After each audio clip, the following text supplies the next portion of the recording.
I'm a dad to 3 and 2 lovely dogs as well. Married, living out in Chilliwack, BC. We are entrepreneurs. We run a marketing firm, online marketing firm in email and Facebook. We do a lot of stuff with Google, Facebook, that kind of thing. We also are launching a brand new app in the automotive industry, which is actually launching in September, which is targeted to the automotive enthusiast. We've developed a completely different type of GPS system than the world is currently using. I've always grown up very into sports. I don't get to play as much, but I still keep very active in the gym. My last competition I did for men's physique was back in 2019. COVID time obviously ruined a lot of the shows. I still did my own photo shoots, prepping for just a men's physique promotion.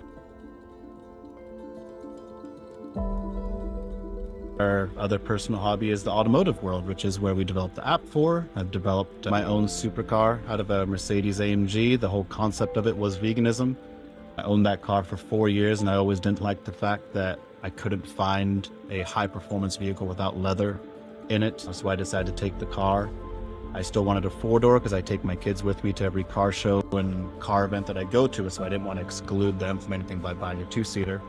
We actually ripped out all the leather from inside the car and we replaced it all with Alcantara, which was expensive, but it's a lifelong car for ourselves. We branded it V-Gains, which is my bodybuilding name, V-Gains Online. So I branded everything V-Gains inside.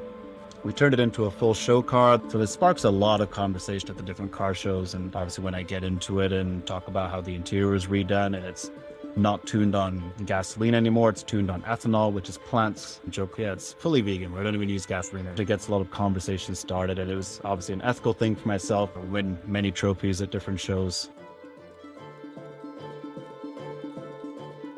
I moved back to Canada from England when I was 18. I was very thin. I only weighed about 120 pounds, being just under 6 foot. Common for British lifestyle. My cousins were all farm boy builds and very wide, a lot bigger than me. I want to gain some size to fit in and can defend myself against my cousins who would push me out. I started working out, not really knowing what I was doing though. More ego lifting. I was young, immature. I just enjoyed being at the gym. I trained all throughout my 20s. I didn't learn how to work out properly until I was 27. I met a bodybuilding coach who taught me how to lift properly, taught me a lot about nutrition, but more the traditional fitness way of eating, keto lifestyle, high protein, low carb days, that kind of thing. While I saw results when I turned 29, going on 30, I actually got really sick. It came from food poisoning from either chicken or cheese. We couldn't identify it. But my bodybuilding took a turn for the worse because I was trying to compete in my first show when I got sick. Everything went downhill.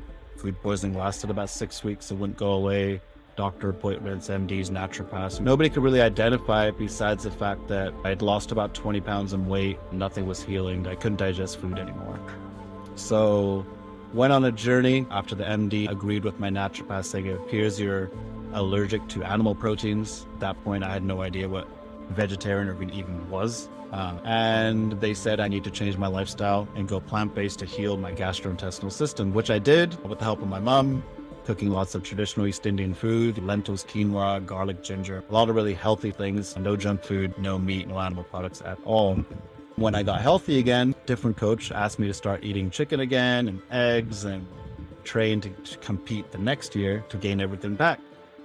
I had a moment where I went to cook a chicken breast and I cooked it, I sat down to eat it, and I couldn't eat it. Not because at that point I had made any sort of ethical connection, it just looked disgusting. I went back to my lentils, and I went back to my chickpeas, and went back to eating that way, to which he wasn't happy with because he was more the traditional bodybuilder. When he said, okay, how about fish? Can you just stay on fish then? Okay, I'll eat some fish. And then after 2 months of eating the specific tuna, salmon, and cod, I actually got mercury poisoning. I went through a 9-month detox after that was officially diagnosed and got my reflexes back. Then I started to make the ethical connection shortly after that, just comparing things with my dog Lola. I felt better being plant-based and started to question everything about the fitness industry based on my MD and my naturopath said I probably got sick due to the aggressive keto dieting. They educated me on a lot of topics that the fitness industry will never educate you on. I was shocked to hear it all, went down my own rabbit hole of research, which lined up everything that I was taught by the MD and the naturopath.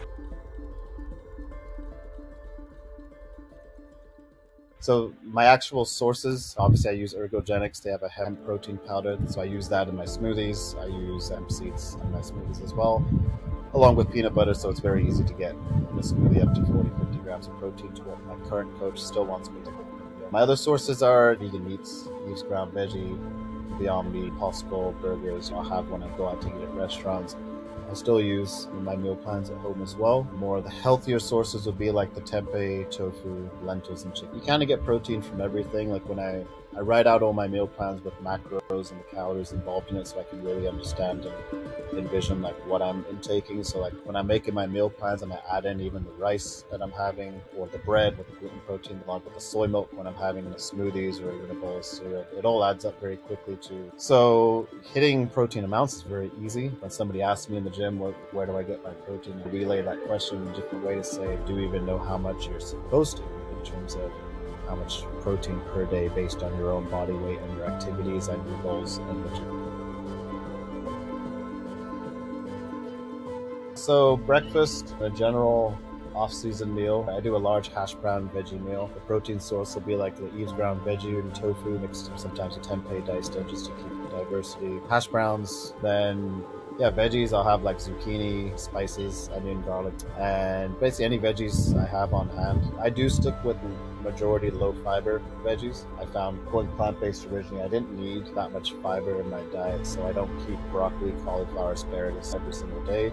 It might be once or twice a week. I stick to low fiber veggie foods throughout the day, and that really helped my gut stay consistent and just continue healing. But that'll be my breakfast. Lunch, I'll do a smoothie. I'll have a large smoothie, chia, hemp, soy milk, my protein, peanut butter, and a greens powder also from Ergogenics as well. And then, but pre-workout meal, I'll usually make a small sandwich, and then I'll have simple sugars, like a bowl of cereal with some light granola in it. So it's higher in simple sugars and lower in fat. It doesn't need to be high in protein. It's just so my body has the energy at the gym to fill up the glycogen in the muscles and have a great workout. Post-workout will be, usually I'll do another smoothie with cream of rice. Again, get some simple sugars to heal the body, heal the muscles, get it the energy it needs to start recovering. And then for dinner, we'll usually do some type of rice bowl, rice, tofu, whatever protein sources we're eating as a family. I'll do something similar to that. And then before bed, I usually make a peanut butter sandwich to make sure I've hit my macros for, because I generally eat a lower fat diet. So I started adding in avocado toast, peanut butter, chia, hemp to my meals, especially in the off season. Use more of the fat content to help gain some weight and make sure I have enough calories to keep scaling. And then when I look to cut in the summer, it's very easy for me. Favorite vegan meal, I'd probably say my wife's shepherd's pie with the gravy, or she makes a heck of a mushroom Wellington. It's an occasion meal. It takes a lot of effort to make, but it's just absolutely incredible. I'd probably say Chi, vegan. Yeah, we made good friends with Chi, the actual head chef. She's amazing. The food there is fantastic as well.